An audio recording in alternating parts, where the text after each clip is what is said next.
Ada satu tahun yang terus disebut-sebut, diulang seperti bisikan yang sengaja dibikin misterius. 2030. Dan lucunya, semakin banyak orang ngomong, semakin kuat juga rasa was-was yang nyangkut di kepala kita. Apa sih yang sebenarnya disimpan tahun itu? Sampai bikin sebagian orang yakin ada sesuatu yang besar sedang disiapkan. Diam-diam, yuk kita buka satu persatu. Tanpa dramatisasi berlebihan, tapi juga tanpa nutupin hal-hal yang memang perlu kita waspadai. Ada yang menarik dari cara rumor tentang 2030 menyebar, sebagian besar bukan lahir dari fakta, tapi dari potongan informasi yang berterbangan tanpa konteks. Di tengah derasnya arus media sosial, hal yang setengah benar bisa terdengar lebih meyakinkan daripada penjelasan resmi. Masyarakat kita hidup dalam rutinitas yang penuh tekanan, harga kebutuhan naik, persaingan kerja makin ketat, dan perubahan teknologi yang terasa makin cepat. Dalam kondisi kayak gini, kabar-kabar dramatis jadi lebih mudah meresap. Orang ingin penjelasan cepat untuk sesuatu yang rumit, dan rumor yang disampaikan dengan nada rahasia besar terasa lebih seru daripada data panjang yang perlu dipahami pelan-pelan. Akhirnya, ketakutan pun terbentuk bukan karena ancaman nyata, tapi karena ketidaktahuan yang dibiarkan tumbuh. Inilah yang bikin 2030 jadi topik yang mudah memicu kecemasan. Padahal, banyak hal sebenarnya bisa dijelaskan kalau kita mau melihat sumber aslinya. Ketakutan terhadap 2030 sebenarnya lahir dari perasaan tidak siap menghadapi perubahan. Kita melihat dunia berubah dengan kecepatan yang bahkan sulit ditangkap oleh orang yang mengikuti berita setiap hari. Pekerjaan lama perlahan hilang, teknologi baru bermunculan, dan pola hidup masyarakat berubah drastis. Banyak orang merasa seperti dikejar oleh sesuatu yang mereka sendiri belum mengerti. Di Indonesia, perubahan ini terasa lebih berat karena masih banyak ketimpangan. Tidak semua wilayah punya akses teknologi yang sama. Tidak semua orang punya kesempatan belajar hal baru. Dan tidak semua pekerjaan bisa beradaptasi dengan cepat. Jadi wajar kalau 2030 terlihat seperti deadline tak terlihat yang bikin kita gelisah. Tahun itu seolah menjadi batas waktu ketika semua perubahan besar akan meledak sekaligus. Namun, sebelum kita larut dalam ketakutan, mungkin kita perlu berhenti sejenak dan bertanya, apakah benar 2030 menakutkan? Atau justru kita yang belum siap memahami apa yang sedang terjadi? Sebelum kita tenggelam dalam rasa takut, ada satu langkah sederhana yang sering dilupakan. Menelusuri dari mana semua rumor ini sebenarnya berasal. Banyak orang langsung percaya pada potongan video, komentar anonim, atau narasi dramatis di FYP, tanpa pernah memeriksa konteks aslinya. Padahal, informasi yang terlihat meyakinkan belum tentu berdiri di atas data yang benar. Misalnya, ada yang mengambil satu kalimat dari dokumen panjang, lalu memotongnya sedemikian rupa, sampai artinya bergeser jauh. Ada juga yang menggabungkan teori lama dengan isu baru, sehingga terdengar seperti ada agenda tersembunyi yang sedang berjalan. Kalau kita mau jujur, sebagian besar ketakutan tentang 2030 lahir dari cara informasi itu dibungkus, bukan isinya. Karena itu, penting untuk bertanya, siapa yang membuat narasi itu, apa motivasinya, dan apakah sumbernya bisa dipercaya. Dengan memahami konteks, kita bisa melihat bahwa tidak semua hal yang terdengar mengerikan memang benar adanya. Dan dari situ, pikiran kita mulai lebih jernih untuk melanjutkan pembahasan selanjutnya. Salah satu alasan kenapa 2030 sering terdengar menakutkan adalah karena banyak orang salah menangkap maksud dari Agenda 2030 milik PBB.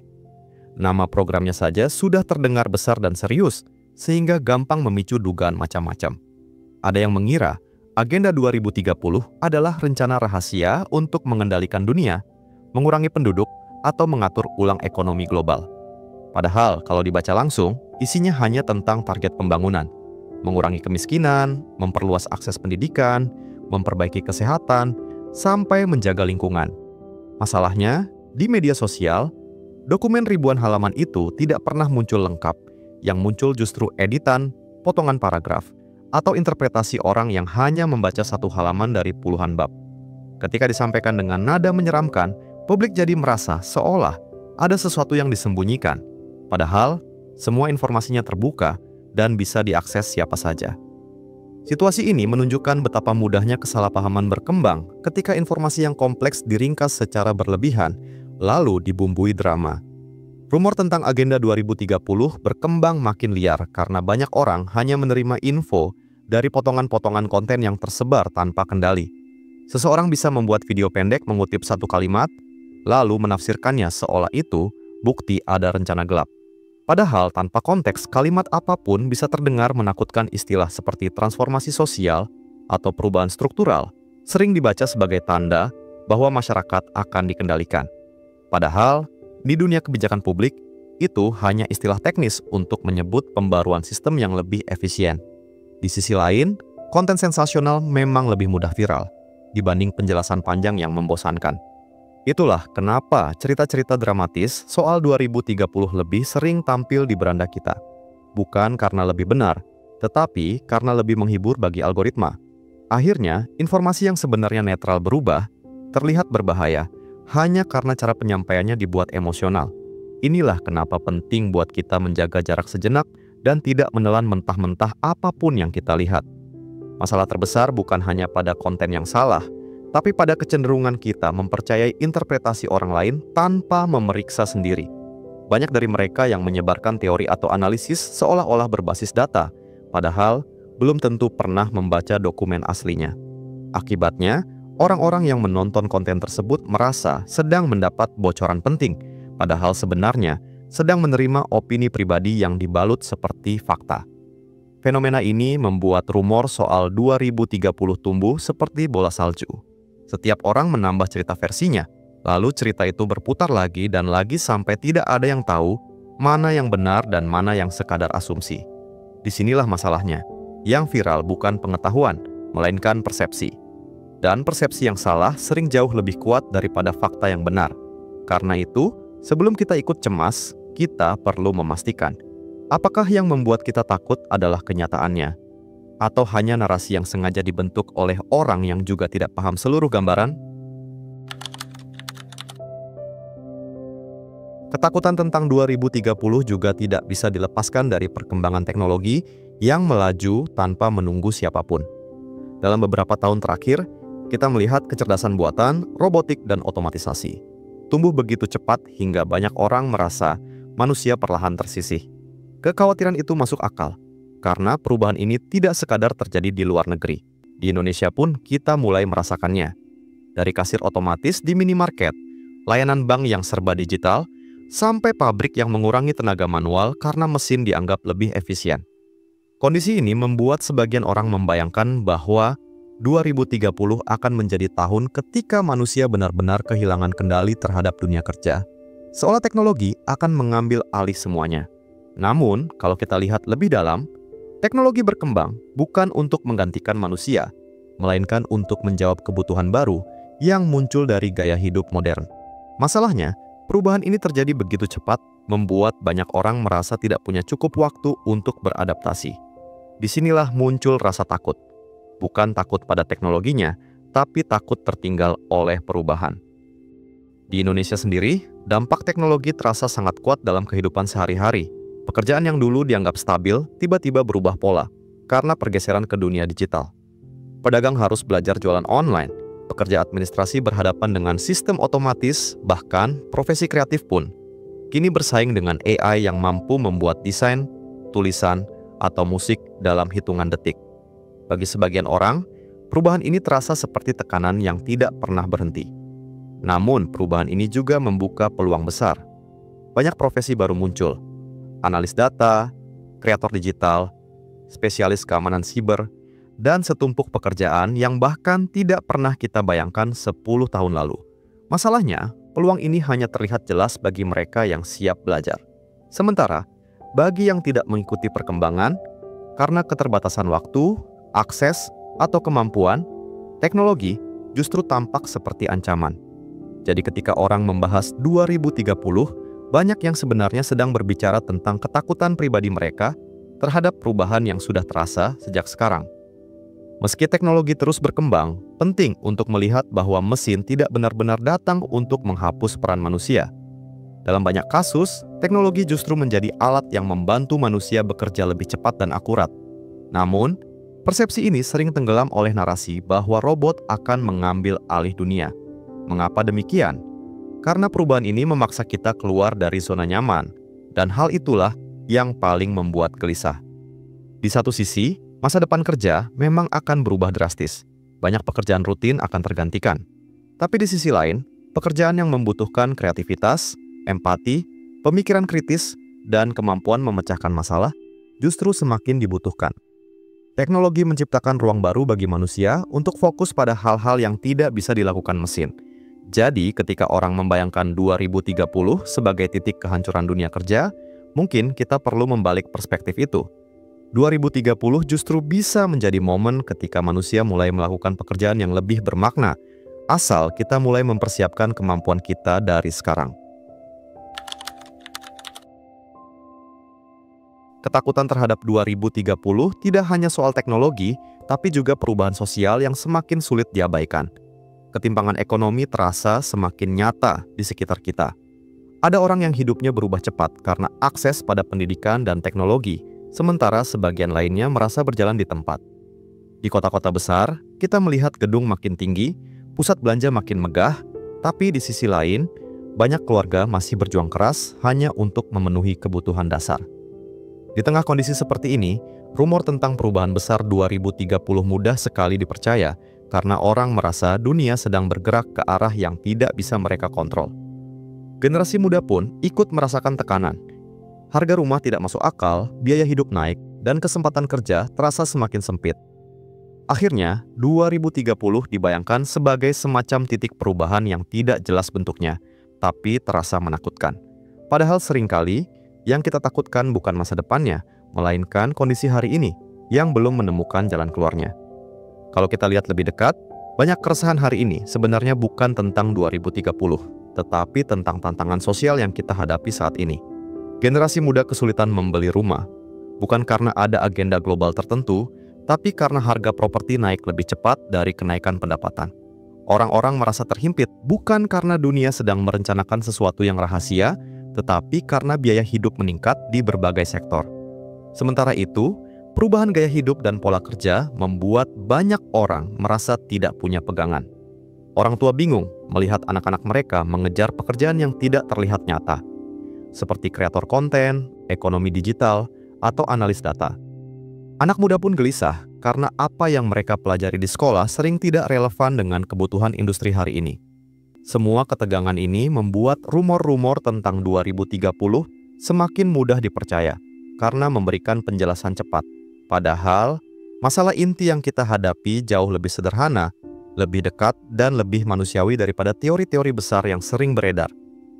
Yang sering luput dibahas adalah bahwa keresahan sosial ini bukan ramalan masa depan, tetapi cermin dari kondisi kita sekarang. Ketimpangan ekonomi, perubahan pola kerja, dan tekanan hidup adalah realitas yang nyata, bukan prediksi. Ketika kita melempar semua kecemasan itu ke tahun 2030, seolah-olah ada titik di masa depan yang akan menentukan hidup kita, sebenarnya kita sedang mencoba memberi bentuk pada rasa tidak pasti yang sudah lama kita rasakan. Namun penting diingat, masalah sosial tidak menyelesaikan dirinya hanya karena kita proyeksikan ke sebuah tahun tertentu. Yang bisa kita lakukan adalah memahami akar persoalannya dan mencari jalan keluar bersama. Jika kita mulai dari sana, maka 2030 bukan lagi terdengar seperti ancaman besar, tapi lebih seperti penanda waktu. Tahun yang mengingatkan kita bahwa perubahan memang tidak bisa dihindari, tapi bisa dihadapi dengan tangan terbuka, kalau kita benar-benar memahami apa yang sedang terjadi hari ini.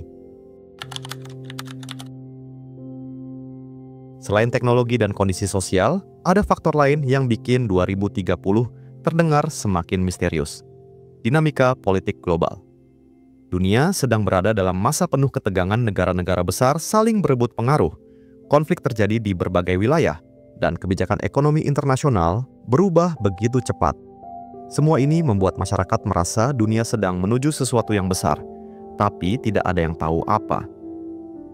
Media sosial membuat situasi ini terasa jauh lebih intens. Setiap konflik, setiap pernyataan politik, setiap isu geopolitik langsung masuk ke layar ponsel kita dalam hitungan detik. Narasi yang viral bukan yang paling akurat, melainkan yang paling memicu emosi. Banyak video dan konten dibuat dengan cara tertentu agar terlihat seperti bukti bahwa dunia sedang menuju satu agenda kelam. Padahal, Dinamika global selalu kompleks dan melibatkan banyak kepentingan yang berubah-ubah. Karena itu, rumor tentang 2030 mudah sekali melekat. Ia memberikan gambaran singkat untuk sesuatu yang sebenarnya jauh lebih rumit. Dan ketika hidup sehari-hari sudah penuh tekanan, narasi semacam itu terasa seperti jawaban cepat untuk hal-hal besar yang sulit dipahami. Media sosial memainkan peran besar dalam membentuk cara kita melihat dunia. Dulu, informasi politik global datang dari berita formal atau laporan mendalam yang dijelaskan dengan rinci. Sekarang, informasi datang dalam bentuk video 30 detik, potongan kalimat, atau caption dramatis yang dibuat untuk menarik perhatian. Algoritma bekerja berdasarkan apa yang membuat kita berhenti scroll, dan biasanya itu adalah sesuatu yang membuat kita kaget, marah, atau takut. Dalam situasi seperti ini, isu global yang seharusnya dibahas dengan tenang berubah menjadi bahan sensasi. Persaingan ekonomi internasional digambarkan seperti perang besar. Kebijakan lingkungan dianggap strategi tersembunyi. Pertemuan antar negara sering dipelintir seolah menjadi bagian dari rencana rahasia menuju 2030. Padahal sebagian besar keputusan global lahir dari negosiasi panjang yang penuh kompromi, bukan skenario gelap seperti yang sering dibayangkan. Namun, karena konten dramatis lebih cepat viral, masyarakat jadi lebih sering terpapar ketakutan dibanding penjelasan. Inilah yang membuat rumor 2030 tampak semakin hidup. Kondisi ini membuat banyak orang merasa bahwa dunia sedang bergerak menuju krisis besar yang tidak bisa mereka kendalikan. Ketika narasi menakutkan terus muncul, pikiran kita secara alami menghubungkannya dengan tahun 2030. Tahun yang sudah lebih dulu dipenuhi rumor. Akhirnya, tanpa sadar, kita membangun gambaran masa depan berdasarkan potongan-potongan informasi yang tidak lengkap. Yang perlu kita sadari adalah, tidak semua narasi dibuat untuk memberi pemahaman. Banyak dibuat untuk meraih perhatian, memancing emosi, atau bahkan mempengaruhi opini publik demi kepentingan tertentu. Ketika kita memahami hal ini, kita bisa melihat bahwa ketakutan terhadap 2030 tidak sepenuhnya lahir dari fakta global, melainkan dari cara fakta itu dikemas dan disebarkan. Dengan memahami bagaimana media membentuk persepsi, kita bisa mengambil jarak, melihat gambaran yang lebih utuh, dan tidak serta-merta mengikuti arus ketakutan yang terus diproduksi oleh informasi yang sengaja dibuat sensasional. Ketika orang membahas 2030, salah satu hal yang paling sering muncul adalah kekhawatiran ekonomi. Banyak yang membayangkan tahun itu sebagai masa ketika krisis global makin parah, lapangan kerja makin sempit, dan harga barang makin tak terjangkau. Tapi kalau kita melihat analisis ekonomi yang lebih jernih, gambarnya tidak sesederhana itu. Memang benar, perubahan akan besar, tapi bukan berarti semuanya gelap. Dunia sedang bergerak menuju era ekonomi digital, energi baru, dan industri berbasis inovasi. Negara yang mampu beradaptasi justru punya peluang lebih besar untuk melesat. Indonesia sendiri punya modal kuat, populasi muda, pasar besar, serta potensi ekonomi digital yang masih terus bertumbuh. Tantangan kita bukan pada tahun 2030, tapi pada kesiapan menghadapi perubahan. Ketika kita terus percaya bahwa masa depan hanya berisi ancaman, kita jadi lupa melihat peluangnya. Padahal, masa transisi seperti inilah yang paling banyak membuka pintu baru bagi mereka yang mau melihat lebih jauh dari sekadar rumor. Kalau kita perhatikan, peluang ekonomi Indonesia ke depan sebenarnya besar sekali. Generasi mudanya produktif, kreatif, dan semakin melek digital. Marketplace berkembang pesat, industri kreatif tumbuh di mana-mana, dan sektor teknologi menarik banyak investasi. Bahkan UMKM pun kini mulai beralih ke sistem digital untuk memperluas pasar. Semua ini menunjukkan bahwa ekonomi kita tidak sedang mundur. Kita justru masuk fase perubahan. Tapi perubahan ini tidak otomatis membuat semua orang siap. Ada wilayah yang masih tertinggal akses pendidikan dan internet. Ada pekerja yang tidak punya kesempatan untuk belajar keterampilan baru. Ada sektor-sektor yang sulit beradaptasi dengan teknologi, disinilah tantangannya. Bukan pada ancaman 2030, melainkan pada bagaimana kita memastikan setiap orang punya kesempatan yang sama untuk maju. Ketika kita melihat 2030 hanya sebagai momok, kita kehilangan fokus pada proses hari ini. Padahal, fondasi masa depan dibangun langkah demi langkah, bukan tiba-tiba dalam 1 tahun tertentu. Jika kita bicara tentang masa depan ekonomi, yang seharusnya kita soroti bukan tahun 2030-nya, melainkan keputusan-keputusan kecil yang kita buat hari ini. Perubahan tidak terjadi dalam satu malam. Ia datang dari cara kita bekerja, cara kita belajar, dan cara kita beradaptasi. Di berbagai negara, mereka yang siap menghadapi transformasi justru mampu tumbuh lebih cepat dari sebelumnya. Dan itu berlaku juga untuk Indonesia. Artinya, tantangan terbesar bukan pada hal-hal yang kita takutkan, tapi pada kesiapan kita memahami arah perubahan. Banyak pekerjaan baru akan muncul, banyak peluang akan terbuka, tapi hanya bisa diraih jika kita menyadari bahwa dunia memang sedang bergerak menuju sistem yang berbeda. Ketika kita berhenti hanya memikirkan ketakutan 2030 dan mulai fokus pada kemampuan yang bisa kita tingkatkan hari ini, mulai dari literasi digital, keterampilan komunikasi, sampai kemampuan adaptasi, maka tahun apapun di masa depan tidak lagi terasa mengancam, justru menjadi ruang untuk bertumbuh. Kalau memang banyak perubahan besar mengarah ke 2030, pertanyaan yang seharusnya kita ajukan bukan apakah kita harus takut, tapi apa yang bisa kita lakukan dari sekarang? Karena masa depan tidak datang secara tiba-tiba. Ia muncul dari kebiasaan kita hari ini, keputusan-keputusan kecil yang tampak sepele, dan cara kita merespons perubahan di sekitar kita. Banyak orang merasa masa depan terlalu jauh atau terlalu rumit untuk dipikirkan. Padahal, memahami perubahan bukan berarti harus langsung menjadi ahli teknologi atau ekonom. Kita hanya perlu membuka diri, mau belajar hal baru, dan tidak menutup mata pada perkembangan yang terjadi. Dunia memang bergerak cepat, tetapi manusia selalu punya kemampuan untuk menyesuaikan diri. Jika rumor-rumor tentang 2030 membuat kita gelisah, mungkin itu tanda bahwa kita harus mulai memperkuat diri, bukan menghindar. Karena pada akhirnya, masa depan tidak menunggu siapapun, tapi selalu memberi peluang bagi mereka yang siap melangkah. Langkah-langkah kecil yang kita ambil hari ini punya pengaruh besar terhadap bagaimana kita menghadapi 2030. Misalnya, meningkatkan literasi digital bukan berarti harus menjadi programmer, tetapi cukup memahami bagaimana teknologi bekerja dan bagaimana memanfaatkannya dalam kehidupan sehari-hari. Begitu pula dengan dunia kerja, pola kerja berubah, tetapi manusia yang fleksibel dan terus belajar akan selalu dibutuhkan. Kita juga perlu melihat kesempatan, bukan hanya ancaman. Banyak orang sekarang membangun usaha dari rumah, belajar keterampilan baru dari internet, atau menemukan sumber pendapatan tambahan dari dunia digital. Semua ini bukti bahwa perubahan juga membawa ruang baru untuk berkembang. Kuncinya adalah jangan menunggu waktu ideal, karena waktu ideal tidak pernah datang. Kita bisa mulai dari langkah paling sederhana, membaca lebih banyak, berdiskusi lebih sering, memeriksa ulang informasi sebelum mempercayainya, dan berani mencoba hal-hal yang dulu kita pikir di luar kemampuan kita. Dari sinilah ketakutan mulai berubah menjadi keberanian. Semakin kita memahami apa yang sedang terjadi di dunia, semakin kecil ruang bagi ketakutan untuk menguasai pikiran kita.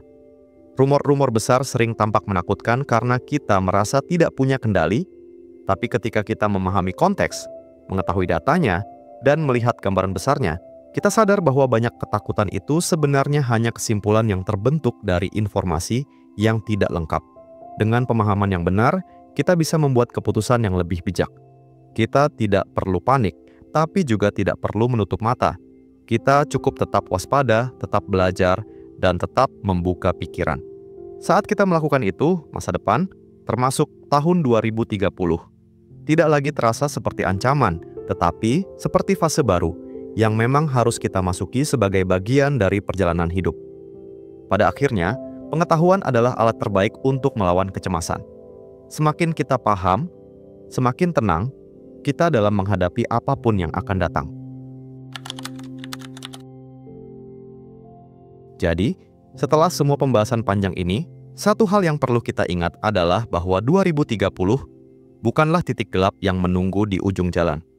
Ia bukan monster, bukan rencana rahasia, bukan pula hari penentuan seperti di film-film fiksi.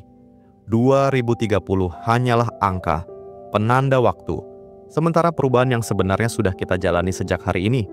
Apa yang kita takutkan seringkali bukan masa depannya, tetapi ketidaksiapan kita sendiri dalam menghadapinya. Ketika kita mulai memahami konteks teknologi, ekonomi, sosial, dan politik global dengan lebih jernih, kita sadar bahwa masa depan tidak pernah sesederhana rumor-rumor yang berseliweran di internet. Masa depan dibentuk oleh tindakan kita, bukan oleh narasi yang menakut-nakuti. Karena itu, daripada terus memikirkan apa yang akan terjadi di 2030, lebih baik kita bertanya, apa yang bisa kita lakukan untuk memperbaiki hidup kita hari ini? Jika kita bergerak dengan pengetahuan, keberanian, dan keterbukaan, maka tahun berapapun, 2030, 2040, atau bahkan lebih jauh lagi, akan kita hadapi dengan kepala tegak. Masa depan bukan untuk ditakuti, masa depan ada untuk dipersiapkan. Video ini tidak dibuat untuk menakut-nakuti, menghasut, atau memvalidasi teori tertentu tentang tahun 2030. Semua informasi di dalamnya murni untuk edukasi, refleksi, dan membuka ruang diskusi sehat. Setiap pandangan, opini, atau interpretasi terhadap isu-isu global maupun teknologi adalah hal yang sangat dinamis. Silakan lakukan pengecekan ulang, baca sumber terpercaya, dan bentuk pemahamanmu sendiri. Ingat, masa depan bukan untuk ditakuti, tapi dipahami. Keputusan, kesimpulan, dan cara menyikapinya tetap kembali ke masing-masing penonton. Kalau kamu merasa pembahasan ini membuka sudut pandang baru tentang 2030, jangan lupa bantu channel ini berkembang dengan klik tombol like, subscribe, dan nyalakan lonceng notifikasi, supaya kamu nggak ketinggalan pembahasan penting lainnya. Tulis juga pendapatmu di kolom komentar. Menurutmu, apa hal terbesar yang harus kita persiapkan menuju 2030? Yuk, kita bangun diskusi yang sehat dan saling menguatkan.